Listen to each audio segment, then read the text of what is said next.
The 10 most vicious killers in the city of Los Angeles. Welcome back to Creepshow, the channel where we delve into the dark and twisted corners of history. Today, we're going to explore the chilling stories behind some of the most notorious killers who ever stalked the streets of Los Angeles.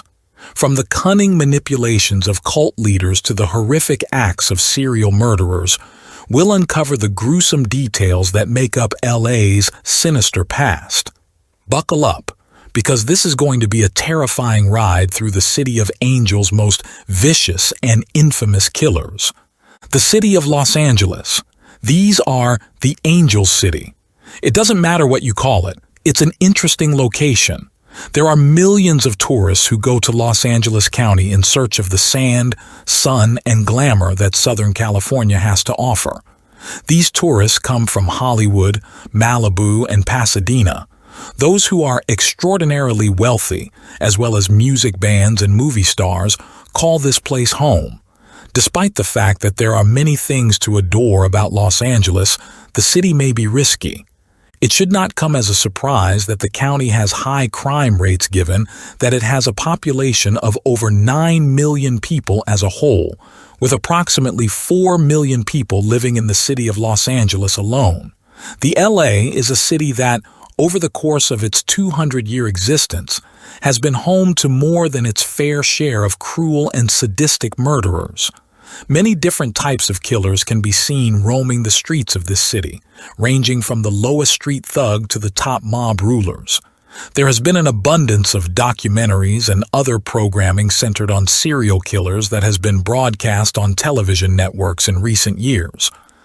Now that we have that out of the way, let's take a look at the list of the most vicious killers in Los Angeles and make sure we uncover the city's dark side. Number 10. The Lonely Hearts Killer.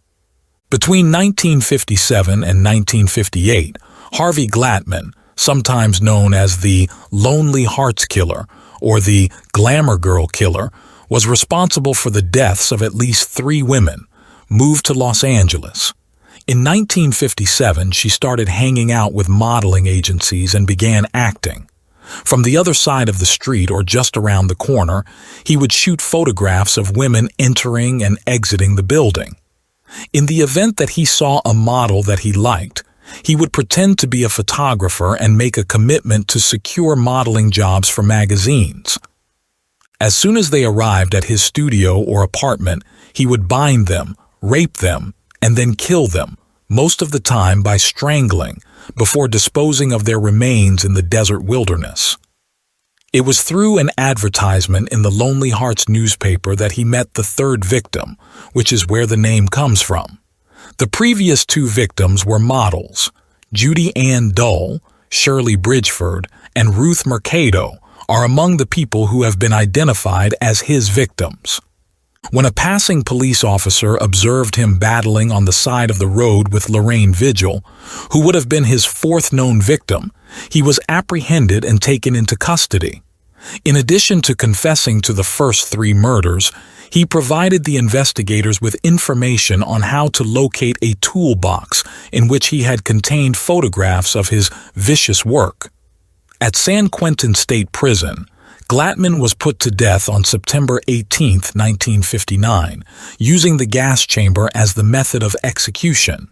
It was only 3 killings for which he was found guilty, but there are experts who believe that he may have been responsible for further deaths that occurred outside of Los Angeles. Number 9. The Grimm Sleeper. Lonnie David Franklin Jr. has been given the label Grimm Sleeper due to the fact that he did not commit any murders for 14 years until his most recent 2 victims. Beginning in 1985 and continuing until 1988, he was active. After then, he absconded till the year 2002. There were at least 10 deaths that were attributed to the Grimm Sleeper, and the authorities suspect that he may have been responsible for as many as 15 more deaths than that. NHI, which stands for No Human Involved, was the first designation given to the deaths of the majority of his victims, who were young prostitutes. An explanation of deaths that were caused by drugs and prostitution was provided using the acronym. Until the Los Angeles Police Department, LAPD, was put under pressure by the community, the fatalities were not investigated as serial homicides. In order to carry out his criminal activities, Franklin would first provide rides to his victims, who he would then sexually attack and ultimately kill.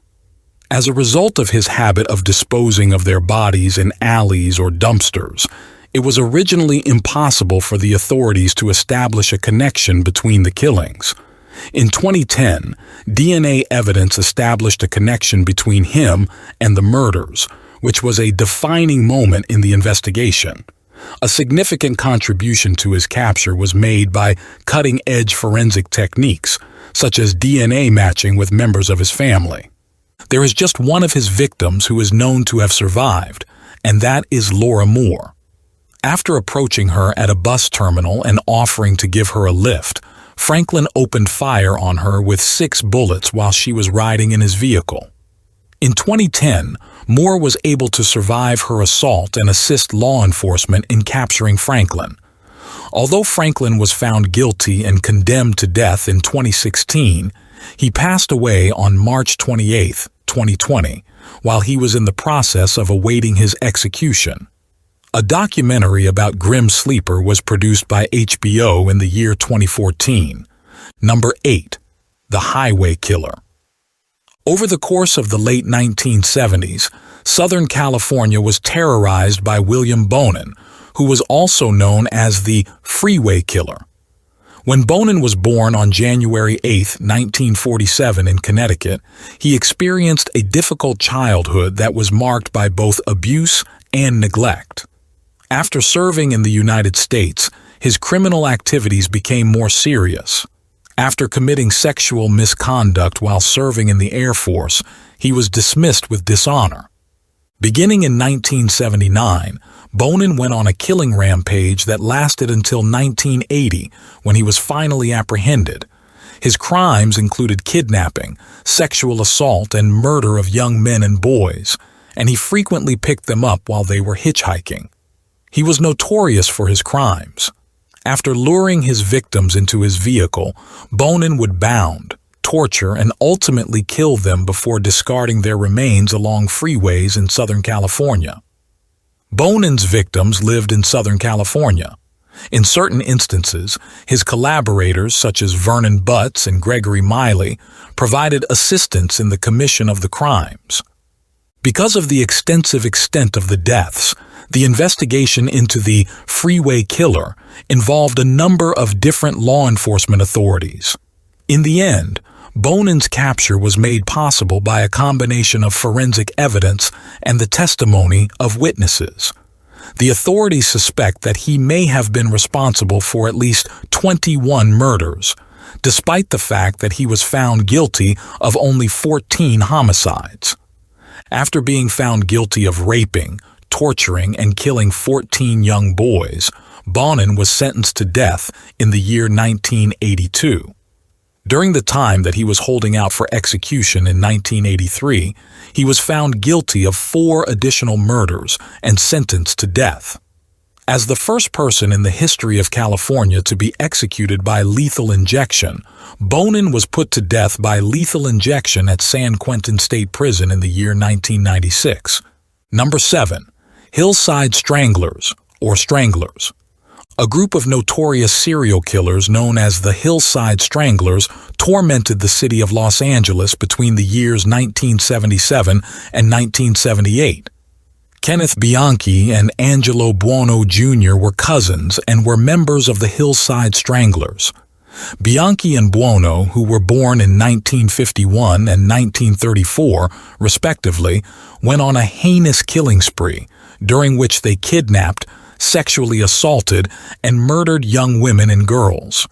Their bodies were subsequently discarded in the hills that surrounded Los Angeles. Late in 1977, they began committing horrible crimes against vulnerable women, particularly prostitutes and runaways, and became increasingly violent.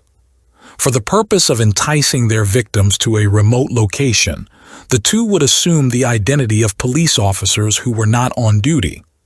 After that, The kind and helpful approach would transform into a chilly and deliberate evil. From the area where their victims' bodies were discovered, which were frequently staged in grotesque styles on slopes, the Hillside Stranglers were given the epithet Hillside Stranglers.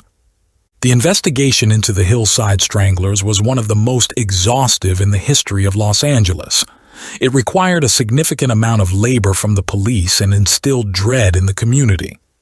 The media did not begin to pay attention to the issue until after the murders of 5 girls who were not prostitutes, but who had been kidnapped from communities that were considered to be middle class. In an effort to elude capture, Bianchi relocated to Bellingham, Washington, where he committed additional killings that ultimately led to his arrest in 1979. This was the moment that the breakthrough occurred within the investigation. In a short amount of time, his connection to the murders in Los Angeles was discovered. Under intense pressure, Bianchi admitted his guilt and accused Buono, which ultimately resulted in Buono's imprisonment. After being tried for their crimes, both individuals were found guilty of them. Buono was sentenced to life in jail without the chance of release and passed away in 2002. Bianchi, on the other hand, is still incarcerated in Walla Walla, Washington, where he is serving multiple life sentences. Number 6. The Trash Bag Killer. Between the years 1965 and 1977, Patrick Kearney, also known as the Trash Bag Killer, concentrated his criminal activities mostly in Southern California. Kearney was a very educated guy who had a difficult life. He was born on September 24, 1939, in the East Los Angeles neighborhood of Los Angeles. The middle of the 1960s marked the beginning of his murderous spree, during which he targeted young men and boys who were frequently hitchhikers. He would pick them up, sexually attack them, and then kill them. Before going to Redondo Beach, which is located outside of Los Angeles, Kearney had a brief marriage to a woman. Among other things, developing a romantic relationship with David Hill. Kearney would sneak away in his Volkswagen Beetle, pick up hitchhikers, and then kill them. This would happen frequently while the two of them were arguing. His patience eventually ran out while he was waiting for hitchhikers, and he started going to homosexual bars in search of victims. The majority of the time, he would kill his victims in the head in order to avoid a struggle, and then he would dismember their bodies thereafter. He disposed of the remains in garbage bags, which he would distribute along roads and in rural regions, garnering him the nickname Trash Bag Killer. His methodical methodology and the ephemeral nature of his victims provided him with an early advantage in evading detection. A young boy named Ronald Dean Smith, who was only 5 years old, was the youngest victim of this monster.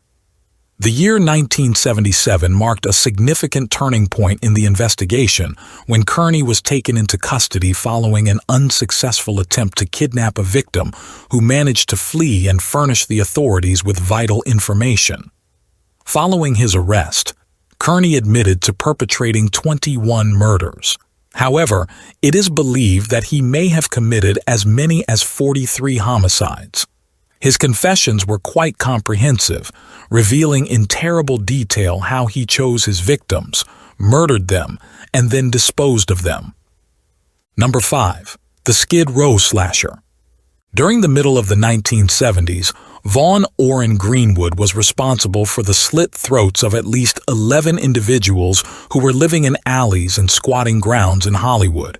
Alcoholics, homeless people, and transients were the targets of Vaughn's attacks.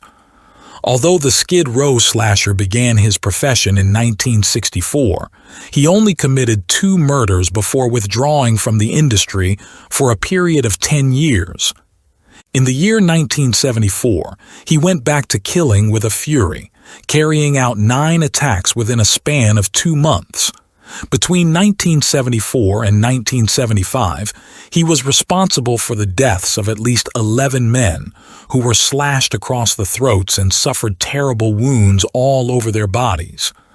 The location and nature of his assaults led to him being given the nickname Skid Row Slasher as a result of his criminal activities.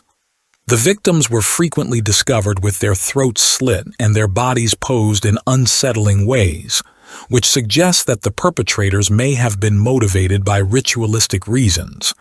Additionally, there was evidence that Greenwood had consumed the blood of his victims. On account of the fact that many of the victims led nomadic lifestyles, the investigation conducted by the police encountered a number of important problems. These challenges made it impossible to establish patterns and to collect consistent witness testimony. But things took a turn for the better when Greenwood was taken into custody for a burglary charge that was unrelated to the case. At the beginning of February 1975, Greenwood made an effort to get into the residence of the well-known Hollywood actor Burt Reynolds. He left some of his mail in the driveway, and shortly after that, the cops came to pick him up. In the end, the police were able to link him to the slasher case because his fingerprints were found to be identical to those found at the crime scenes. Greenwood was found guilty of 9 murders in 1977 and sentenced to life in prison without the chance of release. He spent his entire life behind bars and passed away in the year 2020. Number 4. The Scorecard Killer. Between the years 1971 and 1983, Randy Kraft, who was notoriously known as the Scorecard Killer, was mostly active in the state of California. He was born on March 19, 1945 in Long Beach, California, and was recognized for his intelligence as well as his external look, which appeared to be normal. This appearance served to conceal the horrible acts that Kraft committed. He would provide rides to young males who were typically hitchhikers or members of the military. Kraft's target audience was young guys. His method of operation consisted of administering drugs, torturing innocent people, sexually assaulting them, and finally taking their lives. His sadistic methods, which frequently included strangulation or asphyxiation, earned him a reputation for being terrible. He would sometimes mutilate the bodies of his victims after he had killed them, and then he would dispose of them along highways and in distant regions. When Kraft was taken into custody, a mysterious list was discovered in his possession. This list gave rise to the epithet Scorecard Killer, which was given to Kraft. Similar to a scorecard, the list included cryptic references to the people who had been victimized by him. Despite the fact that Kraft was found guilty of 16 murders, investigators believe that this list chronicled as many as 67 individual victims. An incident that occurred in 1983 when Kraft was stopped by the California Highway Patrol for a routine traffic stop was the event that proved to be the turning point in the case. Officers discovered a body inside the vehicle, in addition to narcotics, restraints, and images of the individuals who had been killed. Because of this evidence, he was taken into custody and ultimately found guilty. A death sentence was handed down to Randy Kraft in 1989, and he is still currently being held on death row at San Quentin State Prison. Number 3. The Night Stalker. Between the years 1984 and 1985, Richard Ramirez, also known as the Night Stalker, was an infamous American serial killer, rapist, and burglar who terrorized Southern California. He was noted for his unsettling behavior. Born on February 29, 1960, in El Paso, Texas, Ramirez's criminal activities and violent impulses started early in his life, driven by a dysfunctional background and exposure to violence. The spontaneity and severity of Ramirez's criminal rampage were two of its defining characteristics. He would break into homes at night, attacking men, women, and children of diverse ages and origins.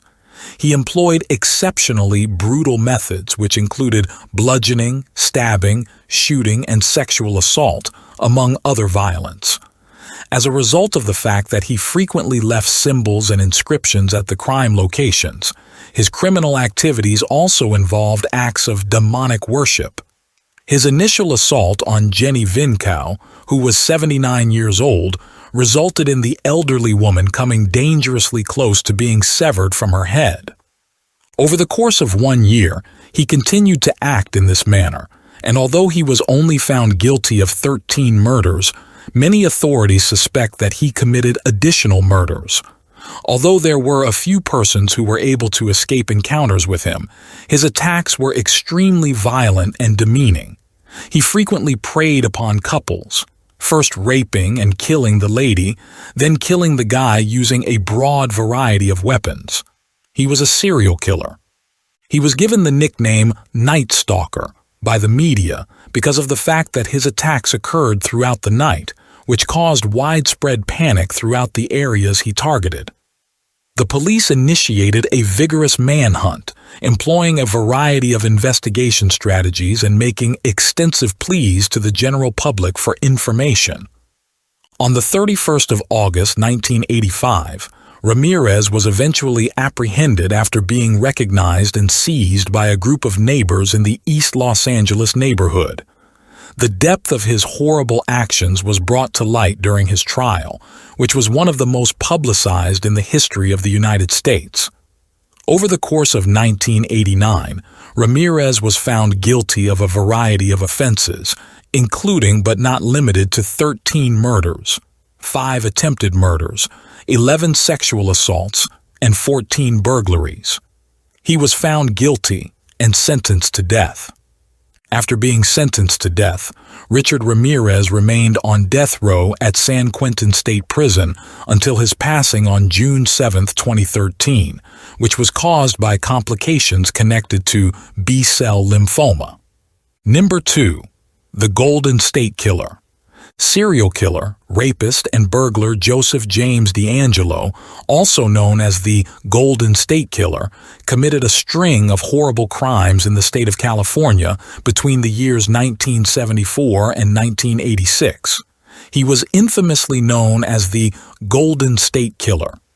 DeAngelo was born in Bath, New York on November 8, 1945, and he participated in the United States military. After serving in the Navy, he went on to become a police officer, which enabled him to avoid capture for a number of years. In the middle of the 1970s, DeAngelo began his career of criminal activity. He was initially referred to as the Visalia Ransacker because he committed a series of burglaries in Visalia, California. In Sacramento, where he committed more than 50 rapes, he later became known as the East Area Rapist. He extended his criminal behavior to include more severe offenses.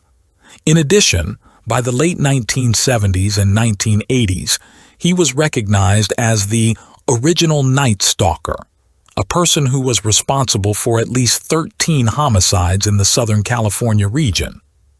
In addition to breaking into residences, binding and abusing his victims, and frequently taking personal things, his method of operation includes breaking and entering. Because of his meticulous planning and the fact that he leveraged his background as a police officer, DeAngelo was an especially evasive suspect. This man was one of the most prolific serial criminals in the history of the world.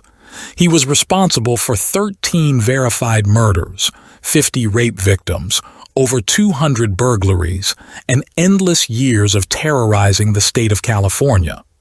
Using genetic genealogy, police were able to identify DeAngelo using DNA evidence acquired from crime scenes in 2018. This was the moment that marked a significant breakthrough in the investigation. Through the use of this novel approach, he was connected to the crimes, which ultimately resulted in his arrest on April 24, 2018. Number 1. The Manson family. An entire family of murderers is someone that no single person can compete with. The Manson family killings, usually referred to as the Tate LaBianca murders, were a string of heinous atrocities that were carried out in August of 1969 by Charles Manson and his followers. Manson, a charismatic cult leader, used a group of teenage followers who were collectively referred to as the Manson family to carry out his deadly agenda, which he referred to as Helter Skelter, a term that was stolen from a song by the Beatles. Manson led his followers, including Tex Watson, Susan Atkins, Patricia Krenwinkel, and Linda Kasabian, to a house on Cielo Drive on August 8, 1969. The reason for this was that the previous owner of the house was a record producer who refused to sign Charles to a contract. Not only did they take the life of resident and actress Sharon Tate, but they also took the lives of several other affluent socialites who were present at the time, including Jay Sebring, Abigail Folger, and Wojciech Frykowski. It was 8 months into Tate's pregnancy. Leno and Rosemary LaBianca were among the victims of an equally horrible murder that took place the following evening. Manson and his followers were finally found guilty of the killings after being arrested as a result of the high-profile inquiry that led to their arrest. Initially, Manson was given a sentence of execution, but in 1976, when California abolished the death penalty, his sentence was changed to life in prison instead of death. In 2017, he passed away while incarcerated. That's it for today's deep dive into the underbelly of Los Angeles. If you found this video as chilling as I did, make sure to hit that like button and subscribe to Creepshow for more spine-tingling tales from the darkest corners of history. Let me know in the comments which killer story shocked you the most, and if there are any other sinister figures you want me to cover in future episodes. Thanks for watching, and remember to stay safe out there, because you never know what might be lurking in the shadows. Until next time, keep your eyes open and your lights on.